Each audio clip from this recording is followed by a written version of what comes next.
Olá, iniciamos agora mais um Momento Recivil. No programa de hoje nós vamos conversar sobre casamento. Mesmo com tantas críticas e piadas rotineiras, nunca se casou tanto no Brasil.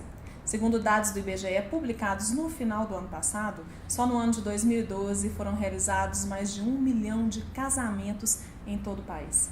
Para falar sobre esse assunto, nós recebemos hoje o advogado Felipe de Mendonça Pereira Cunha, que acaba de lançar o volume 4 da coletânea de estudos do Recivil, que trata especificamente sobre casamentos. Boa noite, Felipe. Boa noite, Renata. No primeiro momento, o que levou a esse acréscimo do número de casamentos no país foi exatamente o maior acesso à informação das pessoas que passaram a buscar, então, informações inerentes, específicas aí sobre o casamento. Não só sobre como se casa, mas também informações sobre os direitos que as pessoas têm ao se casar. Hoje, como não há um prazo para o divórcio, bem como também o divórcio foi facilitado pelo fato de poder ser feito até administrativamente, eu digo até no próprio cartório, isso tudo facilitou. E também, por fim, os projetos sociais aí ao longo do país que promovem vários casamentos coletivos também facilitaram bastante a ocorrência desse ato. Então, foram esses três fatores aí que levaram ao acréscimo do casamento. O que antigamente a pessoa casava uma vez só, hoje ela casa, descasa, casa de novo, casa 2, 3 vezes, quantas vezes quiser. Né? Exatamente, E como o divórcio não exige mais prazo, então a pessoa casa e no dia seguinte, por exemplo, ela já pode divorciar. Então, hoje em dia, temos aí várias pessoas que casaram 3, 4 vezes em um curto espaço de tempo. Tá certo. Então vamos pensar na parte prática, Felipe. Os casais que estão pensando em aumentar essas estatísticas neste ano, qual o primeiro passo para quem quer se casar? O primeiro passo do casal é verificar a residência de cada um deles.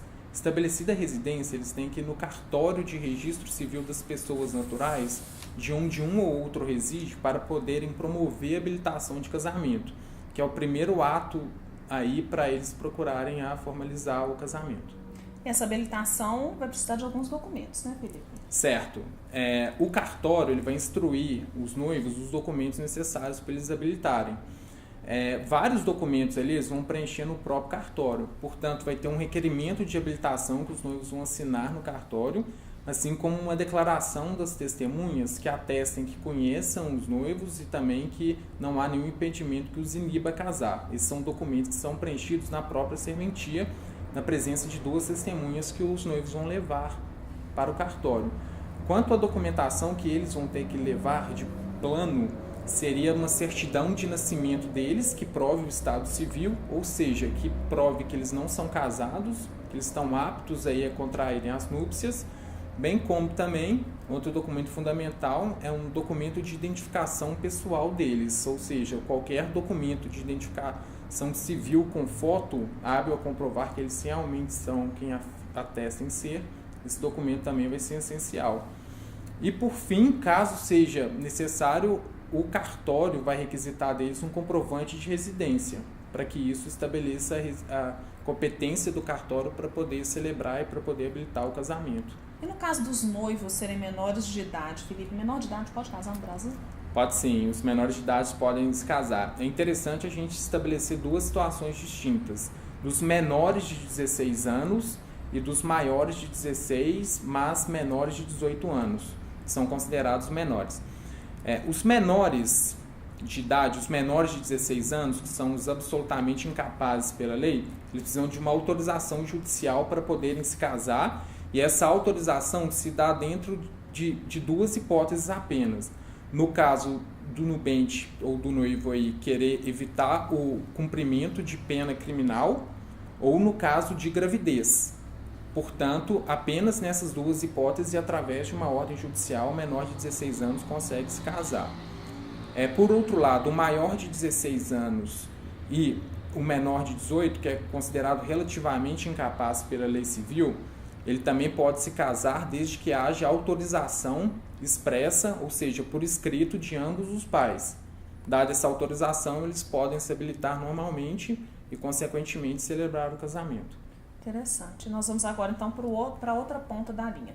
Com a expectativa de vida agora muito aumentada, né? Que o IBGE também atestou isso. Os idosos, eles também podem se casar com essa mesma facilidade? Sim, não há diferença nenhuma no procedimento quanto aos idosos.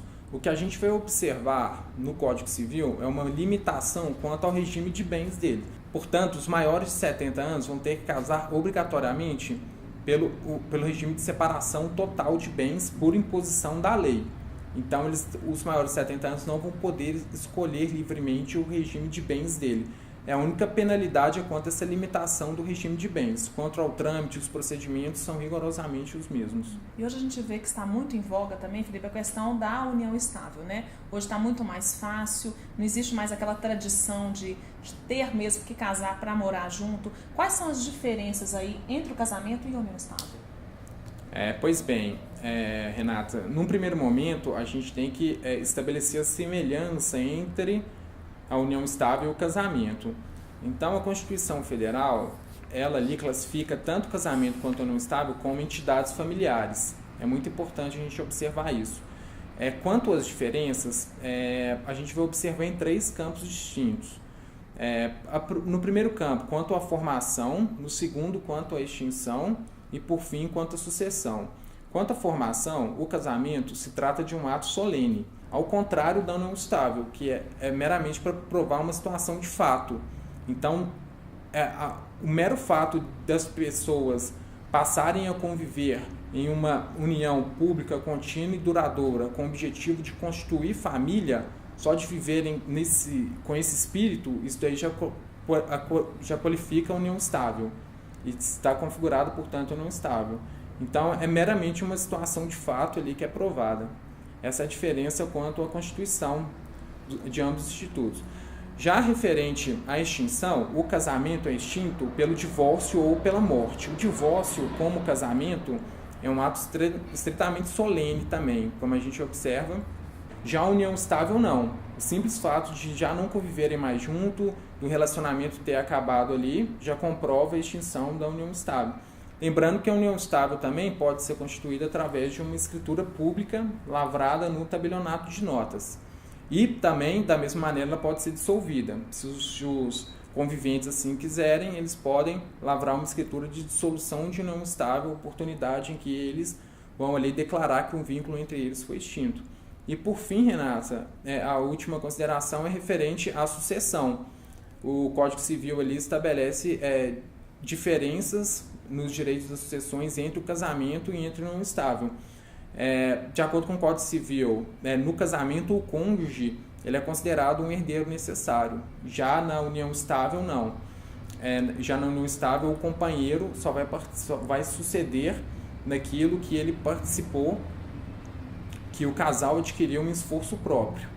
Portanto, e a título oneroso, ou seja, que eles trabalharam ali com um ganho pecuniário. Então, essa é a diferença. Muito obrigada, viu, Felipe? Por nada, Renata. Eu que agradeço. Uma boa noite a todos.